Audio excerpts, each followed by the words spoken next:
What up, though, everybody? Welcome to another edition of Chopping It Up with Uncle Chon. True stories. Today's story is about a former friend of mine named Mo. I got a lot of Mo stories. This one right here is about the time when he was trying to get married to this no good woman named Crystal. All right, this might be a two-parter because it's kind of long.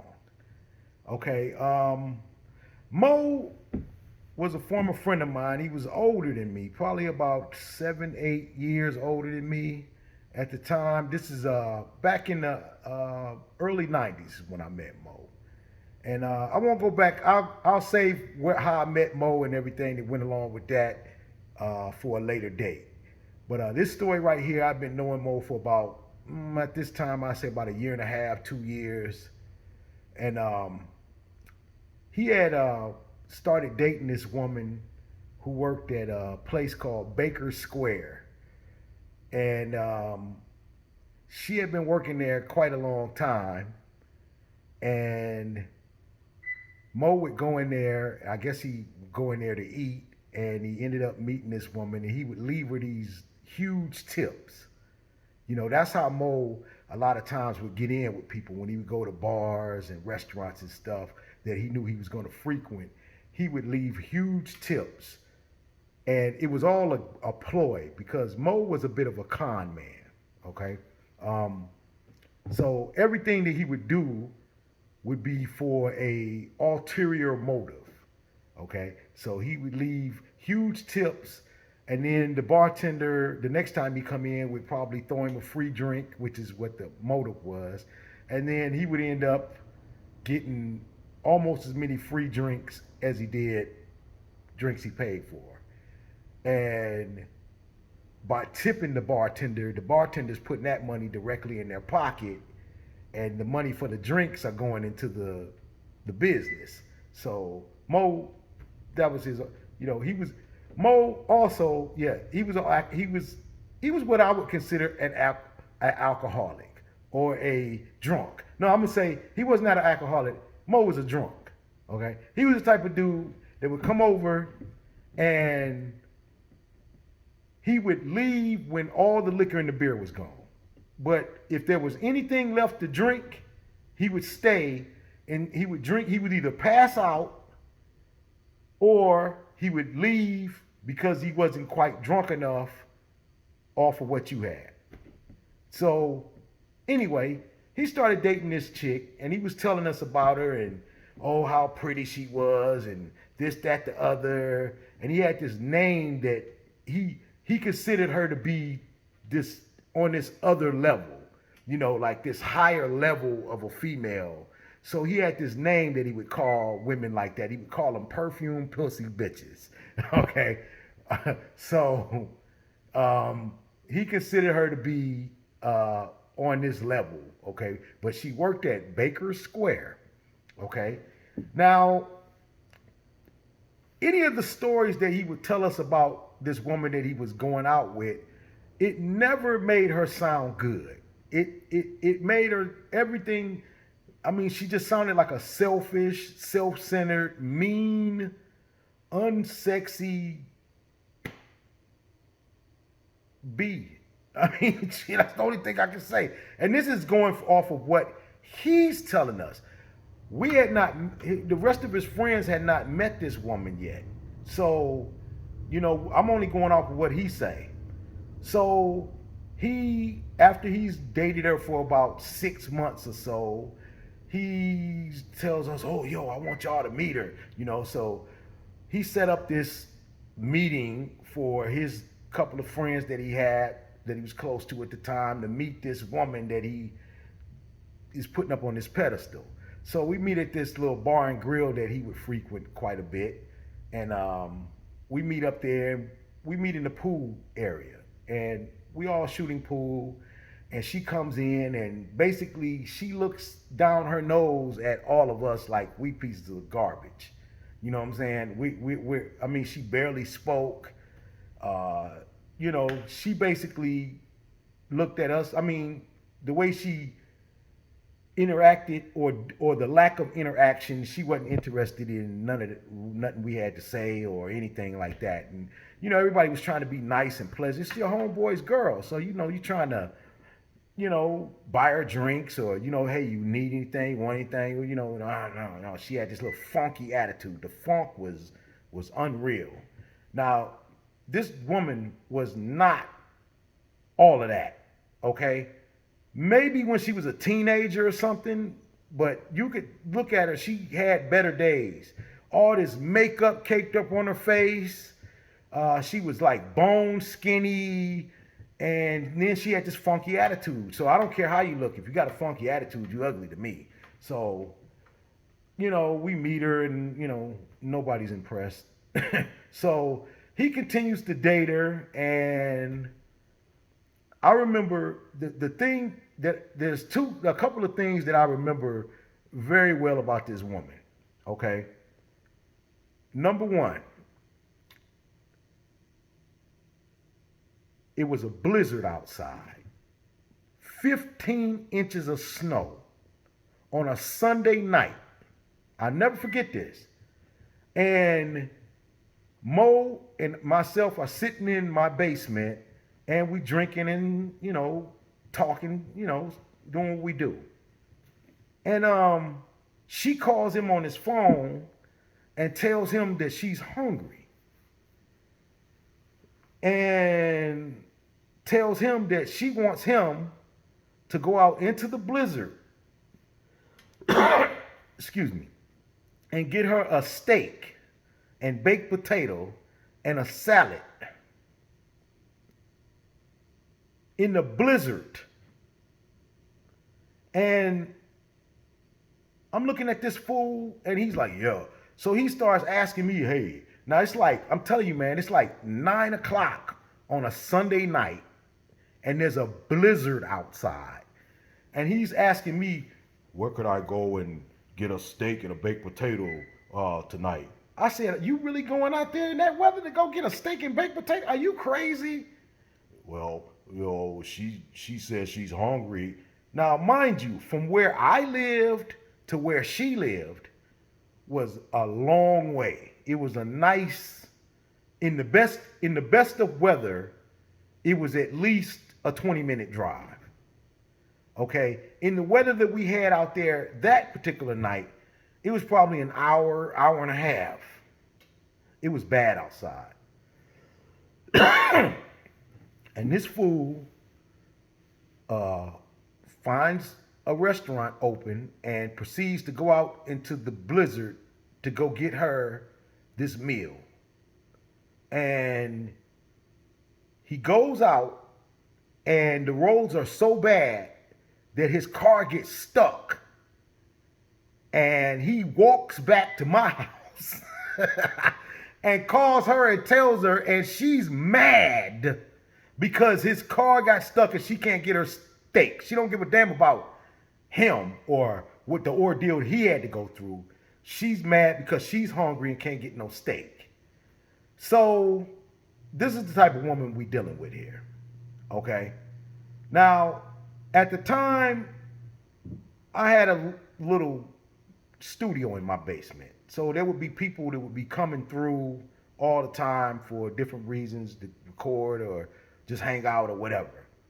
So there was this particular female who could sing and her boyfriend, and they would come over and come to find out that the girl, her name was Sonia, used to work with Mo's girlfriend, Crystal, at another job. I can't remember how we discovered this, but Sonia was like, I know her. I know who you're talking about. We had a nickname for her. We used to call her Ring Keeper because she had been engaged like 4 or 5 times and she never got married, but she always kept the ring. That's what they called this particular female that he, at this time, I think he was thinking of, he was talking about getting engaged with her. And Sonia actually told Mo before anything happened about this woman and who she was and how she knew her and everything like that. So, you know, he didn't listen. So maybe a month later, he went and got this ring from somewhere and he gave it to her, asked her to marry her, whatever. Now, there were things going on during his time with her that he wasn't talking about. You know, he wouldn't say anything until it got bad. So there was this guy who she used to date named Miles. Miles drove a certain kind of car. He drove an Acura Legend. Okay? Now, Mo, when he first met Crystal, he was driving a Volkswagen Jetta. Okay? And she didn't like riding in his Volkswagen Jetta. So this idiot went out and bought a BMW 745 IL. Sweet car, beautiful. And it was a couple years old. It was let's say if this was 1996 or 7, the car was like a 90 or a 91, okay? And it was a sweet ride. But he went and bought that car specifically because she wouldn't ride in the Jetta with him, okay? So, what happens is, the first thing that happens, and I'm definitely gonna make this a two-parter. Okay, this will be my first two-part story because there's so much information that I can't leave out that, you know, I have to do this in two parts because I'm not gonna have enough space to do it in one. Okay, so her car has to go in the shop for about 3 or 4 days for some warranty work or whatever. So she asked Mo, could she drive his car while her car was in the shop? Now, Mo's BMW had this steering problem where it would kind of, the steering would go out for a quick second every so often. And if you didn't understand what was going on, you could possibly get into an accident. So he couldn't let her drive the car. So he told her that, he made up some excuse. I don't think he told her that the car had a problem. But he couldn't let her use the car. So she ends up, I'm holding up quotey fingers now, renting an Acura Legend to use while her car's in the shop.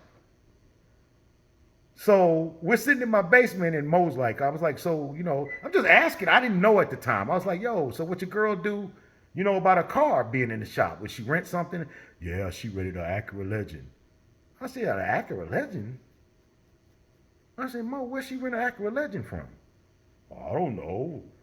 I said, Mo, I know where to rent a lot of different cars from, but I don't know where you can rent an Acura Legend. I said, I can rent a Cadillac. I can rent a Jaguar. So just out of curiosity, I said, Mo, let's look and see. And I'm starting shit. I ain't gonna lie. I was starting shit. But it was so stupid because I knew there was nowhere in the Metro Detroit area to rent no Acura Legend. So we called every car rental place you could think of. We started off with the regular ones, Hertz and Rent-A-Car, and Hertz and Alamo and Avis and Thrifty and Budget. We called all of them. Then we started calling these off-brand ones like Rent-A-Jalopy, and we called everywhere. Nobody had an Acura Legend for rent. But her ex-boyfriend happened to drive an Acura Legend. Okay? And I only knew this information because Mo told me. So I'm like, Mo, she driving her ex-man's car. I was like, and he didn't loaned it to her for several days. I said, who does that unless they, hitting that stuff. Now, mind you, he also had informed me how she was rationing it out to him. you know, I'm like, Mo. We've all been there. I'm not looking down on him or no one else because we've all been a fool. We've all been a fool. If you deal with women, you're a heterosexual man, you done been a fool. But sometimes we only a fool because we don't have nobody to guide us or to point little things out. So I'm just trying to point things out to my homeboy at the time, to stop the madness, basically. Bruh, you need to start opening up your eyes. This thing. Then, okay, so I guess I don't think he confronted her about the car situation because I think he was afraid to. But then he's over at her, she lived in this high-rise apartment building, okay, where you had to get buzzed in order to get in. So he's at her apartment early in the AM hours, 2, 3, something in the morning, and her buzzer goes off. Her buzzer goes off. No, like I say, I only know this because he told me. And she doesn't want to answer the buzzer. But, hey, answer the buzzer. Somebody buzzing and they buzzing too. Like, they, and it's Miles, her ex-man, at 3 o'clock in the morning. Mo, when somebody coming over there like that, that's because they used to coming over at that hour. You know what I'm saying? He ain't just showed up at no 3 a.m. buzzing her buzzer. This is what's been going on. Okay? So I'm going to stop the video right here. And this is part 1 of Mo's Love Saga. Join me for part number 2. Thank you.